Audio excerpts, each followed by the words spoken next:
कुरुम अवतार, तीसरा अवतार वराह अवतार, चौथा अवतार नरसिंह अवतार, पांचवा अवतार वामन अवतार, छठा अवतार परशुराम अवतार, सातवां अवतार श्री राम का अवतार, आठवां अवतार कृष्ण जी का अवतार, नौवां अवतार महात्मा बुद्ध का अवतार।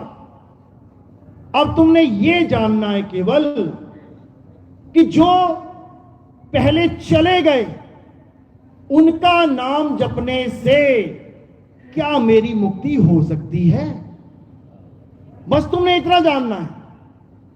और मेन तुमने केवल दो अवतारों को पकड़ रखा है, एक राम जी एक कृष्ण जी, सबसे मेन यही दो चल रहे हैं और महामंत्र बन गए इनके नाम पे, हरे कृष्णा हरे रामा हरे कृष्णा हरे रामा। और बाकी के 7 अवतार, हरे मछली हरे कछुआ, हरे मछली हरे कछुआ क्यों नहीं कर रहे भाई? अरे वो भी तो अवतार हैं। मछली को तुम दे तड़का दे चूल्हा, दे तड़का दे चूल्हा, और पहले अवतार को तो तुम भून भून के खा रहे हो। और जिस गाय का अवतार कभी विष्णु जी ने लिया नहीं, तुम उसको कह रहे हो हमारी मैया है, हमारी माता है। और जो अवतार वो ले चुके हैं उसको दे तड़का लगा लगा के, अरे नमक थोड़ा ज्यादा डाल देना, बढ़िया वाला मसाला डालना। तुम अवतारों को खा रहे हो, कमाल कर दी। अभी कोई बंदर को डंडा मार दे तो वायरल कर देते हैं, हनुमान जी को डंडा मारा गया है। और मछली का, कछुए का क्या, जंगली सुअर का बना बना के अचार बिक रहा मार्केट में, उसका क्या, वराह अवतार कहां चला गया हमारा? किसी को समझ में नहीं आ रहा कि हो क्या रहा है। ये कौन कर रहा है? ये कली काल कर रहा है। कभी नाम सुना कली काल का? सबसे बड़ा राक्षस कौन है? सबसे बड़ा राक्षस कौन है? रावण, कंस। ये पैरों की धूल भी नहीं है। किसकी? कली काल की। कभी तुमने नाम भी नहीं सुना होगा, मुझे लग रहा है कली काल का। क्यों नहीं सुना होगा? क्योंकि अब जो युद्ध होने वाला है कली काल के साथ युद्ध होने वाला है। तुम्हें राम और कृष्ण जी ने जिससे युद्ध किया उनके नाम तो पता है, रावण का नाम पता है, हिरण्यकश्यप का नाम पता है, कंस का नाम पता है। क्यों? क्योंकि ये कहानियां जा चुकी हैं, पुरानी फिल्में चली गई, तुमने देख ली, तुम्हें पता है। अब जो आने वाली है उसके बारे में बताओ जरा। जो नई फिल्म कोई आने वाली है तुम उसके बारे में जान ही नहीं सकते जब तक वो खुद ना बताए, इसीलिए छोटा सा ट्रेलर दिया जाता है। नई फिल्म कोई आने वाली हो तो 2 मिनट 3 मिनट का ट्रेलर दिया जाता है ताकि तुम्हें पता लग जाए कि फिल्म में होने क्या वाला है। समझ लो, इसी प्रकार एक ट्रेलर भी तुम्हारे पास पहुंचा हुआ है। क्यों? क्योंकि फिल्म शुरू होने वाली है। अब 10वें अवतार की बात करते हैं। 9 अवतारों की तो खूब पूजा हो गई। बताओ 10वें अवतार की आरती किसने गाई है? बताओ जरा। 10वें अवतार की आरती किसे याद है? 10वें अवतार की फोटो कौन पूज रहा है? सब उनकी पूजा कर रहे हैं जो स्टोरियां बीत चुकी हैं, जो अवतार जा चुके हैं, सब उनकी पूजा कर रहे हैं। लेकिन कलयुग में कल्याण किससे होगा? कलयुग में इतना ज्यादा पाप बढ़ा हुआ है। इसका मतलब 9 सफाई करने वाले आए थे, सफाई नहीं हो पाई। समझ लो, राम जी आए, कृष्ण जी आए, युग पलट गया, सब कुछ कर दिया, लेकिन आज पाप और बढ़ा हुआ है। इसका मतलब कुछ कमी रह गई है। अब वो कमी कौन पूरा करेगा? वो कमी कल की अवतार पूरा करेंगे। तब जाके कलयुग में फिर सतयुग आएगा। समझ लो, यही कल की भगवान, यही कल की अवतार इस दुनिया का आखिरी अवतार है। आखिरी, उसके बाद कोई नहीं आएगा। क्यों नहीं आएगा? कारण क्या है? क्यों नहीं आएगा? क्योंकि उसके बाद सबको सत्य और असत्य का पता चल जाएगा और कोई भी असत्य का साथ नहीं देगा, तो आगे किसी के आने की जरूरत ही नहीं है। आगे किसी के आने की जरूरत ही नहीं है, क्योंकि तुम खुद विवेकी हो जाओगे, तुम खुद समझ जाओगे कि मुझे ठगने कौन आया है, तुम खुद ही बच जाओगे उससे। इसलिए आखिरी अवतार कल्कि अवतार बोला गया। अब हिंदुओं में तो समझ में आ गया जी, आखिरी अवतार कल्कि अवतार आएगा।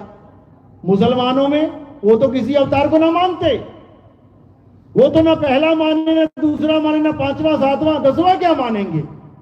तो मोहम्मद साहब ने बड़ी अच्छी बात कर दी। क्या कर दिया? नाम बदल दिया। मोहम्मद साहब ने नाम बदल दिया। क्या नाम रख दिया उनका? इमाम मेहंदी आएंगे। अब मुसलमान इंतजार कर रहे हैं कि इमाम मेहंदी आएंगे, इस दुनिया में सत्य का झंडा फहराएंगे, इस दुनिया से सारे लड़ाई झगड़े असत्य का नाश कर देंगे। तो ईसाई, अब ईसाई बच गए। ईसाई का कौन सफाया करेगा भाई? उसके जो धर्म में गंदगी आ गई है उसका कौन साफ करेगा? तो वहां पर भी जगह नहीं छोड़ी है। वहां बोला जीसस दोबारा आएंगे, जीसस सेकंड कमिंग, वो संसार में दोबारा आएंगे और उसके बाद ये जितने भी झगड़े, जितनी भी लड़ाइयां इन नामों के ऊपर हो रही हैं, ये सब खत्म कर देंगे और उसके बाद सारी दुनिया में एक सत्य की स्थापना करेंगे। ये बोला गया ग्रंथों में। आज भी मोबाइल पे सर्च करोगे ना, कल्कि अवतार, इमाम मेहंदी, जीसस सेकंड कमिंग, ये सारी कहानियां तुम्हारे सामने आ जाएंगी। अब यहूदी बच गए। यहूदी क्या बोल रहे हैं? यहूदियों में इलियास का नाम लिया गया। इलियास वापस आएगा और इस सारे संसार को सत्य से जोड़ देगा। तो गुरु ग्रंथ साहब क्या बोल रहा है? गुरु ग्रंथ साहब में बोला गया कि अभी तुम मेरी बात भले नहीं समझ में आ रही तुम्हारे, लेकिन एक ऐसा समय आएगा जब मर्द का चेला इस पूरे विश्व में सत्य का झंडा गाड़ के जाएगा। उसको मर्द का चेला बोल दिया। वही है, एक ही है। कल्कि अवतार कह लो, इमाम मेहंदी कह लो, जीसस सेकंड कमिंग कह लो, मर्द का चेला कह लो। और महात्मा बुद्ध वालों में क्या बोला गया? वो बच गए। उसमें क्या बोला गया कि मैं तो एक बुद्ध हूं, मैं जा रहा हूं, लेकिन एक बुद्धा और आएगा और उसका नाम क्या बोला गया? मैत्रेय बुद्ध। सर्च करके देखना कभी कि जब इस संसार में मैत्रेय बुद्ध आएंगे, नाम देखो क्या रखा है, मैत्रेय। मैत्रेय यानी दोस्ती, मित्रता करवाने आएंगे। ये धर्मों के नाम पे जो सब बट चुके हैं, मैं हिंदू, मैं मुसलमान, मैं सिख, मैं ईसाई, मैं बौद्ध, मैं जैनी, ये सब में जो फूट पड़ चुकी है, फूट खत्म करवा के सब में मित्रता करवाएंगे। उसी का नाम मैत्रेय बुद्ध रखा गया है। समझ लो हमारे कबीर वाणी में क्या आता है। हमारे कबीर साहब की वाणी में नौतम सूरत का जिक्र आता है कि नौतम सूरत आएंगे और सारे संसार को फिर से एक कर देंगे। नौतम का मतलब क्या होता है? नया, यानी ऐसा नया ज्ञान लेके आएंगे कि सारे पुराने ज्ञान फीके पड़ जाएंगे। तुम्हारे सामने 100 पुरानी शर्ट और एक नई शर्ट रख दी जाए, कौन सी उठाओगे? तुम्हारे सामने पुरानी पैंट रख दी जाए 100 और एक नई पैंट रख दी जाए, पुरानी 1000 साड़ियां रख दी जाए फटी पुरानी और एक नई रख दी जाए, तो क्या उठाओगे? नई। इसलिए उसका नाम नौतम सूरत रखा गया। गरीबदास जी क्या बोलते हैं? गरीबदास जी ने अपनी वाणी में कल्कि अवतार का नाम नहीं लिया। किसका नाम लिया है? निकलंक अवतार का नाम लिया है। निकलंक क्यों बोला? निकलंक का मतलब होता है जिसमें कोई कलंक ना हो। तो दसवां अवतार कौन है? जिसमें कोई कलंक नहीं लग सकता। कलंक का मतलब क्या होता है पता है?